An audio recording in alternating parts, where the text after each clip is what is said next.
여러분 사랑합니다. 사랑한다고 얘기했으면 뭔가 이렇게 와야죠. 네.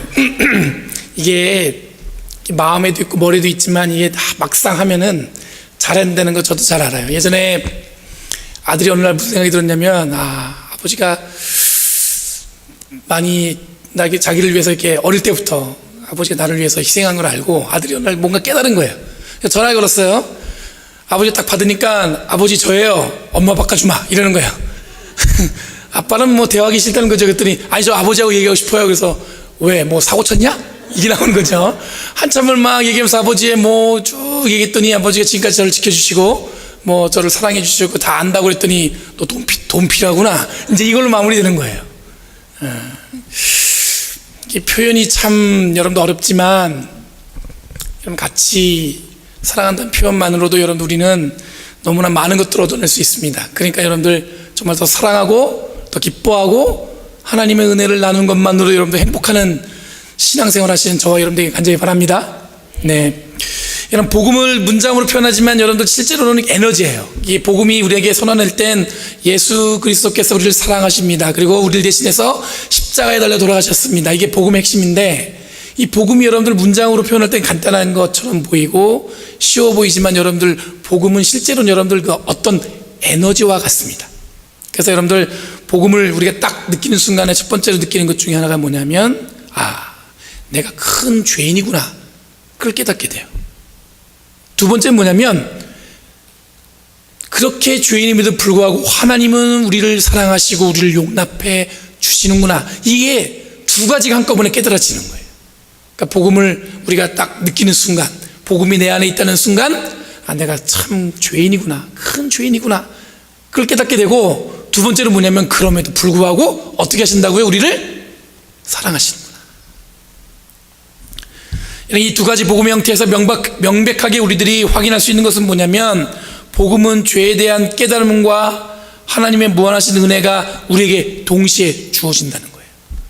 그러니까 여러분들 더 이상 우리가 죄 가운데 머물러 있지 않다는 얘기는 뭐냐면 복음을 통해서 우리는 우리가 죄인임을 알게 되면과 동시에 하나님의 무한한 사랑을 깨닫게 된다는 것입니다. 여러분 서로 다른 두 가지가 주어지지만 결론은 여러분들 뭐냐면 하나로 고백할 수 있는데 뭐냐면 하나님의 은혜예요. 이번에 여러분 지난 한 주간 동안에 굉장히 멀리 갔다 왔습니다. 애리조나에 있는 그 플래그스테이프라는 뭐 굉장히 히스토릭한 그 지역이더라고요. 인디안들의 어떻게 보면 굉장히 레지던스 하는 그런 곳이고, 또 한 건 뭐냐, 서부개척의 어떤 중추적인 역할을 했던, 왜냐하면 모두가 사막인데 그 플래그스테이프라는 도시만 오아시스예요. 비가 오더라고요. 그래서 깜짝 놀랐어요. 왜냐하면 아주 척박한 사막입니다. 광야입니다. 근데 그 도시만 이 비가 와요. 그러니까 사람들이 오고 가면서 그 개척하고 하는 먼 여정을 갈 때 그곳을 지나쳐야 했던 거예요. 그러니까 그 먼 곳에 아무것도 없는데 도시가 세워지고 사람들이 그게 거주하는 걸 봤습니다. 그래서 동시에 든 생각이 뭐냐면, 여러분 사막과 광야가 여러분 우리에게 주는 이미지는 여러분들 생명이 없음입니다. 그런데 그 중간에 여러분들 여러 가지 기후적인 영향이에요. 뭐 지형이 높아서도 그렇고, 저도 뭐 자세하게 모르지만 뭔가 바람이 붙여서 그쪽에 비가 내리고 광풍이 불어서 어쩌면 여러분들 서 있을 수 없는 그 지형에 이르지만 그걸 통해서 뭐가 만들어지냐면 비가 만들어진 걸 느꼈어요. 그렇구나. 삶에서 어쩌면 우리의 삶이 쭉 광야로 가고, 어쩌면 여러분 우리의 삶이 사막 가운데 있는 것 같지만, 어쩌면 내 삶에 광풍이 불어갖고 삶이 흐느적거리고 흔들리는 것 같지만, 그 순간이 여러분들 우리를 어떻게 할 수 있어요? 생명을 일으키는 에너지가 우리에게 올 수 있구나. 독수리가 날다가 광풍을 만나면 땅바닥으로 거꾸러지는 게 아니라 그 광풍을 만나서 더 높은 곳을 향해서 치솟아 오른다고 합니다. 오히려 그 광풍을 기다리는 거예요. 그래야만 더 높은 곳에 올라가서 더 멀리 내다볼 수 있기 때문에, 꼭 여러분들 우리 삶과 주어진 삶에서 어쩌면 여러분들 우리가 느끼는 여러 가지 삶의 여러 가지 과정들이 어렵고 힘들더라도 오늘 본문에서 말씀하신 것처럼 수고하고 무거운 짐진 자들아 다 내게로 오라, 이 말씀을 기억하시면서 오늘 말씀으로 들어갔으면 좋겠습니다. 복음이 우리에게 주어졌습니다. 동시에 여러분들 우리의 죄도 깨닫게 해주시지만 여러분들 하나님께서 우리를 사랑하신다는 그 무한한 은혜를 경험합니다. 그걸 한 문장으로 하나님의 은혜라고 고백합니다. 그리고 그것을 지키며 살아가는 것이 어떤 삶이냐면 그게 바로 신앙생활이에요. 그러니까 여러분 예수님 믿고 신앙생활 한다는 것은 뭐냐면 복음을 우리 안에서 여러분들 문장으로만 기억하는 것이 아니라 우리의 삶을 통해서 계속 재현해 나가는 거예요. 하나님께서 우리를 어떻게 하신다고요? 무한하게 사랑하시는구나. 죄인임에도 불구하고. 오늘 읽은 말씀에 보면은 이 세대를 무엇과 비교할 수 있을까라고 아이들이 장터에 모여서 이야기한다고 합니다.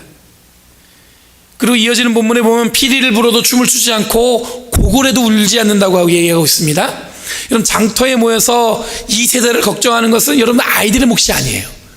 애들이 여러분 시장바닥에 앉아갖고 아이고 이 세대를 어떻게 할고 여러분 이게 걱정한다는 게 말이 됩니까? 제가 볼 때 지금 에어컨이 꺼졌어요. 양쪽을 체크하셔서요 다 켜셔야 돼요. 지금 말도 안 되는 일이십니다. 아이들은 아이답게 되고요, 그건 오히려 여러분들 노인네들 나이 많이 드신 분들이 아이고 이 세대를 어떻게 가야 되나 그렇게 걱정하는 게 이게 정상입니다. 아이들이 그렇게 한다는 얘기는 뭐예요? 이상하다는 얘기예요. 여러분 피리소리를 낸다는 것은 여러분들 뭐냐면 흥을 내서 춤을 출 수 있는 조건을 만드는 겁니다. 근데 피리소리가 나도 춤을 추지 않는다는 것은 무슨 얘기예요? 이상한 겁니다. 곡을 냈는데 여러분들 울지 않는다는 것, 여러분 곡을 낸다는 것은 여러분들 누군가 세상을 떠난 거예요. 슬픈 마음에 곡을 내는 거 아니겠습니까? 그런데 울지 않는다는 것은 뭡니까? 이상한 겁니다. 예수님께서는 지금 여러분 그 시대에는 마치 이와 같다고 이야기하고 있는 겁니다. 한마디로 비정상의 시대에 예수님의 복음이 선포되어졌어요. 그 비정상인 시대에 예수님이 원하시는 건 뭐냐면 정상으로 회복되는 거예요. 아까 처음에 말씀드렸던 것처럼 우리에게 파장으로 에너지로 복음이 우리에게 주어질 수 있다고 말씀드렸어요. 우리가 죄인임을 깨닫고 우리가 하나님의 무한한 사랑을 깨닫을 수 있다는 것은 뭐냐면 어쩌면 우리의 삶이 비정상으로 갈지도 모르는 그런 길을 잃어버렸거나 혹은 여러분들 우리가 어떤 목적을 잃어버려가지고 우왕좌왕할 수 있는 그 상황에서 복음은 온전히 그 길을 우리에게 바로잡을 수 있도록 정상적으로 옮겨주신다는 거예요. 여러분 복음의 속성은 변화입니다. 죄인이 제자가 되는 변화처럼 비정상이 정상으로 되게 하는 것이 복음의 능력이에요. 한국에 가면 여러분들 최용신이라는 분이 있습니다. 혹시 들어보신 분들 계실지 모르겠지만 그 시문 선생님이라고 소설가예요. 그분이 쓴 상록수라는 소설의 주인공입니다. 실제 인물입니다. 이분은 신학교를 졸업한 다음에 여자분이었는데 천혜의 몸으로 농촌에 가서 농촌 개혁 운동을 했습니다. 이유가 뭐냐면 일제시대 때 거의 이 조선은 그 대한민국 이전이죠. 거의 90%가 뭐냐면 농촌 사회였어요. 대부분이 뭐냐면 뭐 그냥 말을 할 수 없을 정도로 피폐한 거예요.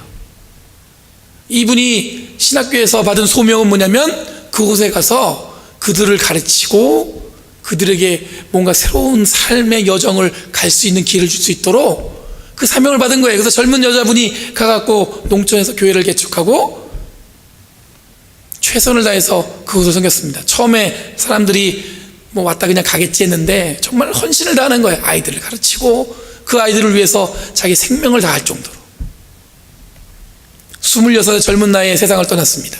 무리하기도 했고 또 본인이 정말로 목숨을 다해서 그 일을 하다 보니까 건강을 해치는 나머지 26의 세상을 떠났는데 지금도 여러분들 안산에 가면 상록수라는 동네 지역이 있고 그곳에 가면은 그분이 세운 교회가 샘골교회라는 이름으로 세워져 있습니다. 그 여러분들이 혹 찾아보시면 최용신 하면 그렇게 써 있습니다. 전도사 최용신 혹 처녀 최용신, 그는 한국을 위해서 그 조선의 피폐한 농촌을 위해서 자기의 생명을 다한 개척자였다고 설명하고 있어요. 여러분 우리들은 이와 비슷한 이야기를 잘 알고 있습니다. 누군가의 희생으로 세워진 교회, 누군가의 헌신을 통해 세워진 병원, 학교, 선교, 여러분 그런 것들을 우리가 볼 수가 있어요.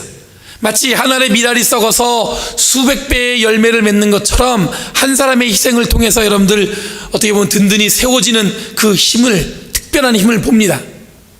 근데 이 힘은 예수 그리스도의 복음에서 더 특별하게 우리에게 주어집니다. 복음이 이야기하는 변화는 더 좋은 변화, 더 새로워지는 것을 추구하는 것이 아니라 정상적이지 않은 것을 어떻게 하는 거예요? 정상적으로 돌려놓는 에너지라는 거예요. 무슨 차이가 있을까? 근데 복음을 통해 주어지는 변화는 다른 사람보다 더 나은 것을 얻어내는 것이 아니라, 다른 사람이 갖지 못한 특별한 것을 얻는 것이 아니라, 비정상적인 상황에서 정상적인 에너지를 얻어내는 것이 이 복음이 우리에게 주는 능력이라는 겁니다. 지금까지는 잘못 갔어요. 근데 이는 뭡니까? 예수 그리스도의 복음은 온전한 길로 가게 했다는 겁니다. 25절에서 그 차이를 확인할 수 있습니다. 25절에 예수 그리스도의 복음은 지혜롭고 똑똑한 자에게는 눈에 들어오지 않게 감추시고 어린아이들에게는 드러내 주셨다고 말씀하고 있습니다. 재미있는 말씀이에요. 지혜롭고 똑똑한 자들에게는 예수 그리스도의 복음은 감춰져 있어요. 그런데 어린아이 같은 사람들에게는 환하게 드러난다는 얘기입니다. 지혜롭고 똑똑하다는 것은 여러분 세상이 정해놓은 기준에서 이야기하는 내용들입니다. 교만하게 보이기도 할 수 있고, 세상의 힘과 권위에 붙들려 사는 사람들을 세상의 지혜와 똑똑하다는 능력을 받을 수 있는 사람들입니다. 세상의 방법에 묶여있는 분들을 그렇게 이야기할 수 있습니다. 그 옛날에 여러분들 젊은 여인이 신학교를 졸업하고 공부할 수 있는 기회도 있고 유학을 갈 수도 있는 상황입니다. 자기의 삶을 위해서 어디든지 투자해서 더 높은 곳으로 갈 수 있는 사람이었습니다. 근데 자기를 어떻게 몰아넣었냐면 하나님께서 원하시는 곳, 가장 사람들이 꺼리는 곳, 똑똑하고 지혜로운 사람들한테는 보이지 않는 뭐예요? 어린아이와 같은 마음을 가진 사람들에게만 보이는 그 농촌을 향해서 최용신한 분은 간 겁니다. 그건 단지 여러분들 한 사람의 희생이 아니라 뭐예요? 복음이 주는 능력을 믿고 신뢰하는 가운데 자기의 삶을 드린 거죠.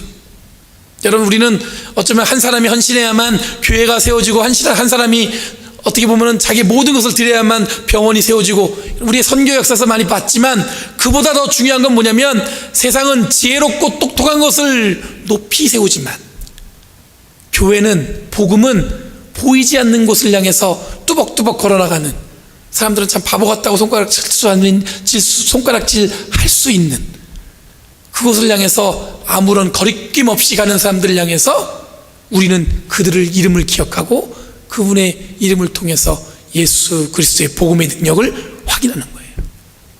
그게 뭐냐면 정상스럽지 않은 것을 이제는 정상스럽게 바꿔놓는 변화인 거라는 거죠. 세상은 계속 얘기합니다. 어느 게 더 똑똑하고 어느 게 더 지혜롭다고 얘기합니다. 하지만 여러분들, 교회는 거기서 그렇게 이야기하지 않아요. 믿음은 그렇게 이야기하지 않습니다. 이런 사람들에게 예수 그리스도의 은혜가 환하게 드러난다는 것입니다. 그러니까 여러분들, 한 사람의 희생으로 무엇인가 특별하게 세워진다는 것은 결코 여러분들 세상의 지혜, 방법, 교만함으로 가능한 것이 아닙니다. 오직 어린아이와 같이 하나님의 은혜와 사랑만 의지하고 하나님의 방법을 향해 자신의 삶을 정해놓는 분만이 희생과 헌신으로 복음의 열매를 맺을 수 있다는 겁니다. 여러분, 교회는 다른 곳이에요. 복음이 있는 곳은 여러분들 새로운 에너지가 넘치는 곳입니다. 다 똑똑해요. 다 지혜롭죠. 하지만 여러분들, 우리가 그 마음을 합할 수 있는 이유는 뭐예요? 오직 무엇이 우리의 중심이에요? 예수 그리스도의 복음이 우리의 중심이기 때문에 하나가 될 수 있는 겁니다. 단순히 다른 사람보다 더 좋은 것을 얻어내는 것이 목적이 아니라 더 이상 세상이 쳐놓은 힘의 논리에서 벗어나 하나님의 은혜의 범위에 살아가는 정상적인 삶으로 나아가는 것이 바로 여기서 말하는 희생과 헌신의 능력, 변화의 능력이라는 것입니다.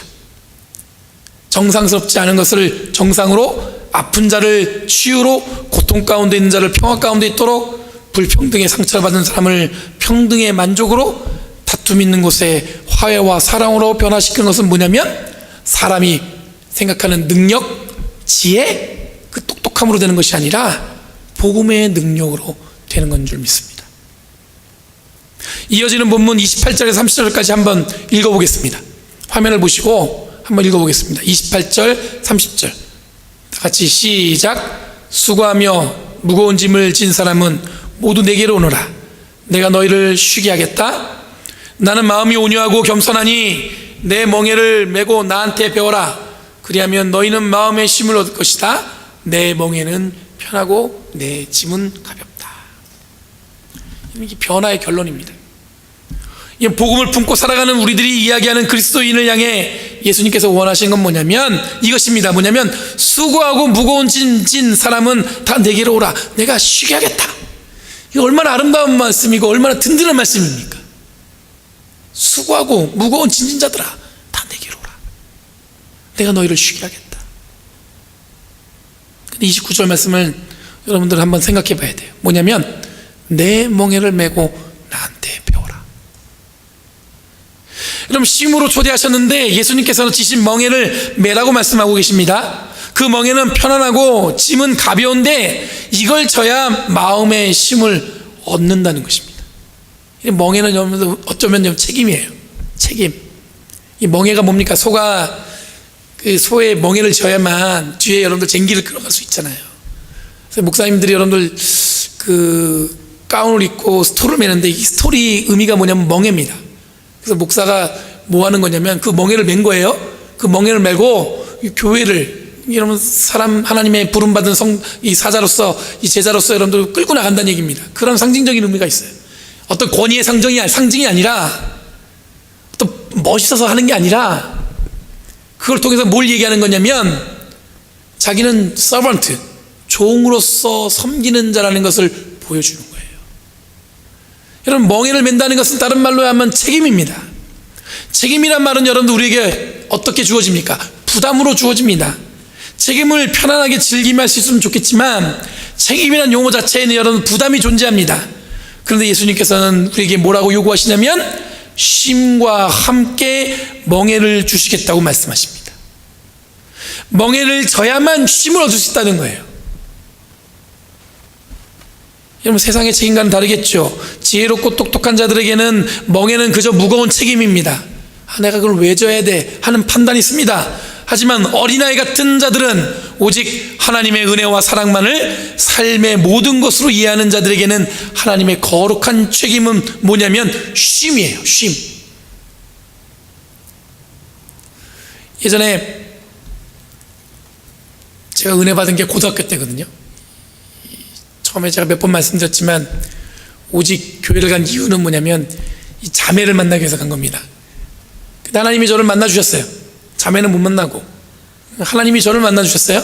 하나님 만나주셨는데 아침부터 저녁까지 매일 교회에서 살아요.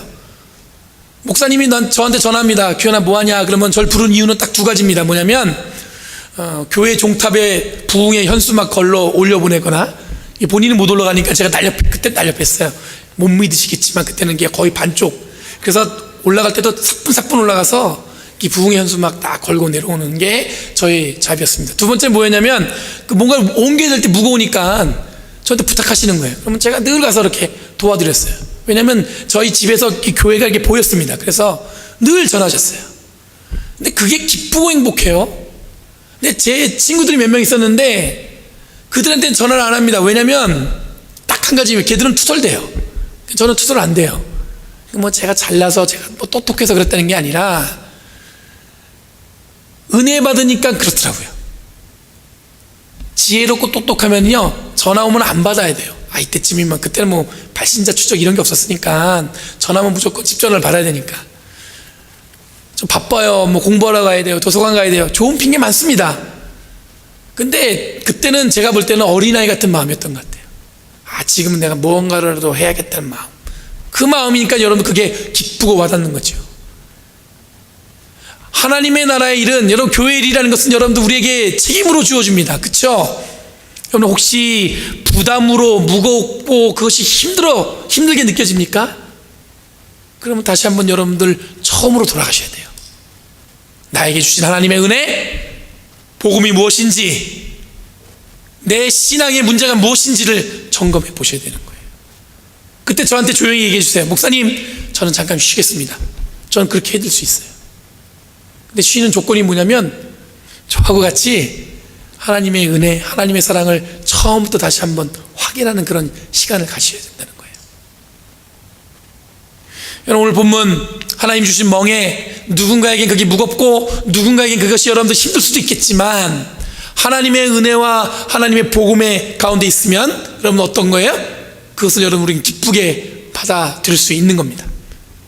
더불어 여러분 복음은 우리를 그저 문장으로 기억하는 것이 아니라 하나님 나라를 위해서 우리가 무엇을 할 수 있는지를 깨닫게 해주는 능력이라고 말씀드렸어요. 죄인과 동시에 그럼에도 불구하고 우리를 사랑하시는 그 무한한 하나님의 사랑을 깨닫는 게 복음의 핵심입니다. 그렇다면 그에 맞는 삶을 살아가는데 그건 뭐냐면 지혜롭고 똑똑한 자의 삶이 아니라 어린아이같이 사는 거예요. 어린아이처럼. 그러면 여러분 수고하고 무거운 짐 진다더라 다 내게로 오라. 그 말씀이 여러분들 우리에게 진지하게 받아들일 수 있는 거예요. 다 내려놓으시고 주님께 던져두셔서 진정한 쉼 가운데로 나아가시는 저와 여러분들이 간절히 바랍니다. 기도하겠습니다. 거룩하신 주님 감사합니다. 오늘 이 말씀이 우리에게 생명이 되길 원합니다. 주님 변함없이 동행하셔서 우리에게 더더욱 주님의 은혜와 사랑 가운데 있게 하여 주시고 아무것도 생각지 말고 오직 주님의 은혜와 사랑이 우리 안에 있음을 기억하는 저희들 되게 하여 주시옵소서. 감사드리며 예수님의 이름으로 기도합니다.